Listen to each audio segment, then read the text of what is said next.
Assalamualaikum warahmatullahi wabarakatuh. Saya Nisa Safika Ningrum dari Prodi Manajemen Semester 2 dengan NIM 2892250 Dengan dosen adalah Bapak Sujana Master Pendidikan. Di sini saya ingin menjelaskan matkul tentang pengantar ekonomi mikro.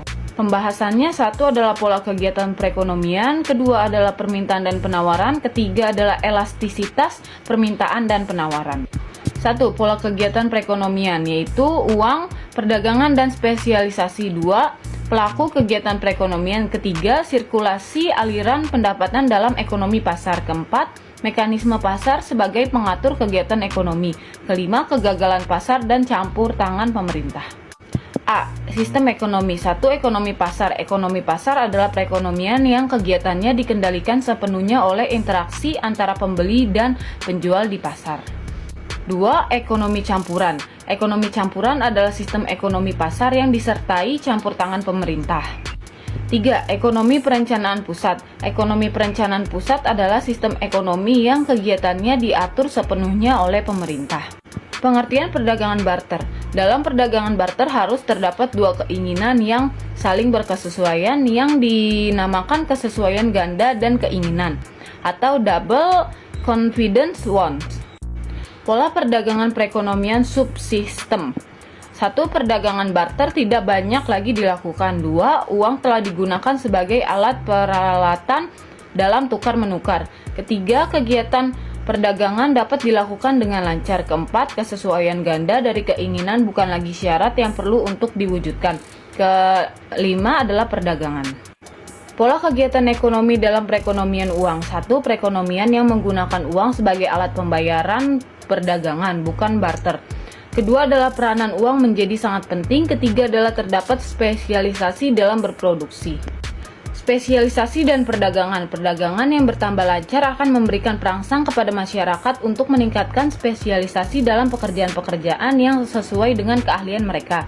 Keuntungan spesialisasi. 1. Mempertinggi efisien pengguna faktor produksi. 2. Mempertinggi efisien memproduksi. 3. Mendorong perkembangan teknologi.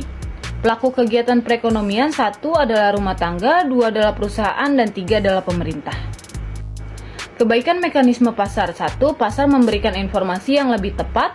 2. Pasar merangsang usaha untuk mengembangkan kegiatannya. Ketiga adalah pasar memberikan perangsang untuk memperoleh keahlian modern.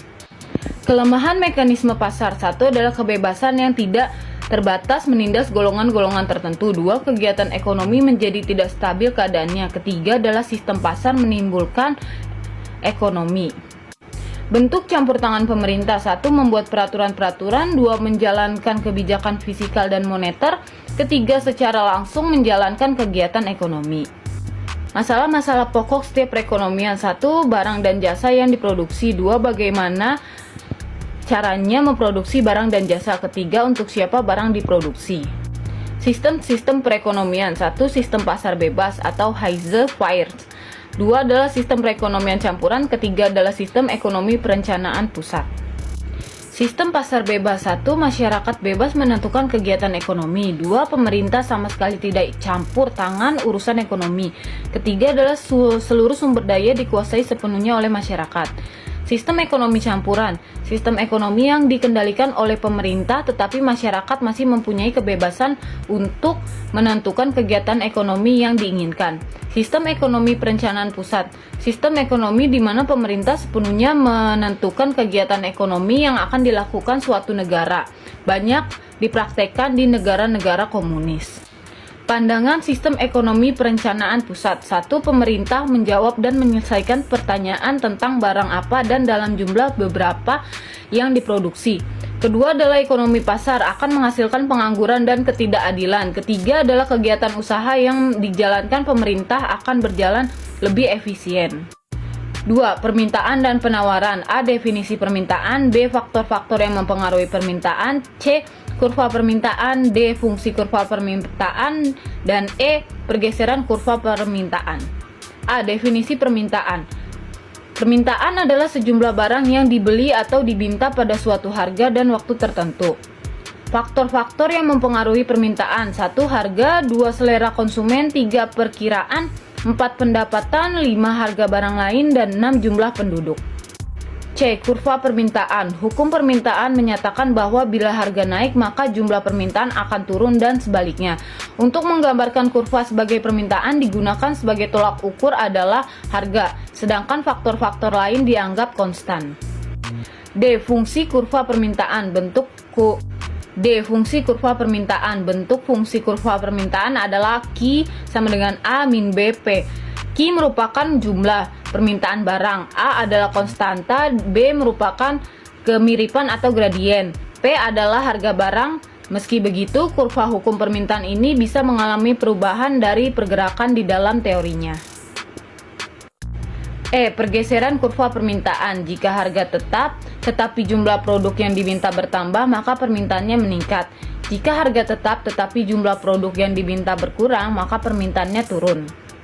Penawaran atau supply adalah jumlah barang yang ditawarkan penjual pada tingkat harga tertentu dan pada pasar tertentu. Faktor yang mempengaruhi penawaran: 1 harga, 2 harga input, 3 teknologi, 4 harga barang lain, 5 perkiraan harga, dan 6 jumlah penjual. Hukum penawaran: apabila harga suatu barang naik, penawaran barang tersebut akan naik. Apabila harga barang turun, penawaran barang tersebut akan turun. Ceteris paribus. Keseimbangan pasar atau equilibrium. Suatu keadaan ketika jumlah barang yang diminta sama dengan jumlah barang yang ditawarkan pada harga tertentu. Konsep elastisitas. Elastisitas di sini berarti presentasi perubahan variabel dependen atau jumlah barang terhadap variabel independen atau harga sebesar 1%. Jenis-jenis elastisitas: 1 adalah elastisitas permintaan karena harga, 2 elastisitas penawaran karena harga, 3 elastisitas silang, 4 elastisitas pendapatan. Pengertian elastisitas permintaan: suatu alat konsep yang digunakan untuk mengukur derajat kepekaan atau respon perubahan jumlah atau kualitas barang yang dibeli sebagai akibat perubahan faktor yang mempengaruhi derajat kepekaan permintaan atau elastisitas permintaan. Pengertian elastisitas permintaan menggambarkan derajat kepekaan fungsi permintaan terhadap perubahan yang terjadi pada variabel-variabel yang mempengaruhinya. Macam-macam elastisitas permintaan: 1 elastisitas harga, 2 elastisitas harga silang, ketiga adalah elastisitas pendapatan. Faktor penentu elastisitas permintaan: 1 banyaknya barang pengganti yang tersedia, 2 presentasi pendapatan yang dibelanjakan, 3 jangka waktu analisis. Manfaat dari menaksir elastisitas permintaan: 1 bagi pengusaha faktor tersebut dapat menjadi landasan dalam menyusun kebijakan penjualan. Kedua, bagi pemerintah dapat menjadi alat untuk meramalkan kesuksesan dari kebijakan ekonomi yang akan dilaksanakan. Jenis-jenis elastisitas permintaan: 1 permintaan tidak elastis sempurna, 2 permintaan tidak elastis, 3 adalah permintaan uniter elastis, keempat adalah permintaan elastis, kelima adalah permintaan elastis sempurna.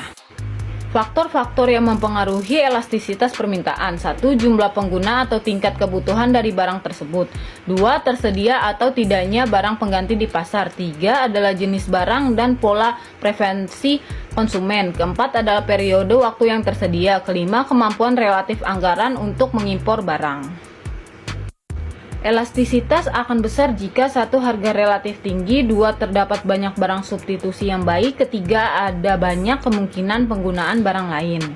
Elastisitas akan kecil jika 1 barang yang bersangkutan terdapat dalam jumlah banyak, 2 benda tersebut digunakan dengan kombinasi benda lain, ketiga untuk barang tersebut tidak terdapat barang-barang substitusi. Pengertian elastisitas penawaran: elastisitas penawaran adalah perbandingan antara seberapa besar perubahan jumlah barang yang ditawarkan sebagai akibat dari perubahan harga. Jenis-jenis elastisitas penawaran: 1 penawaran tidak elastis sempurna, yaitu elastisitas sama dengan 0.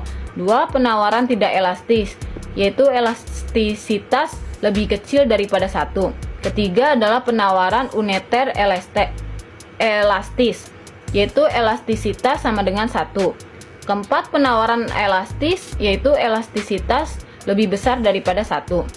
Yang kelima adalah penawaran elastis sempurna, yaitu elastisitas tidak terhingga.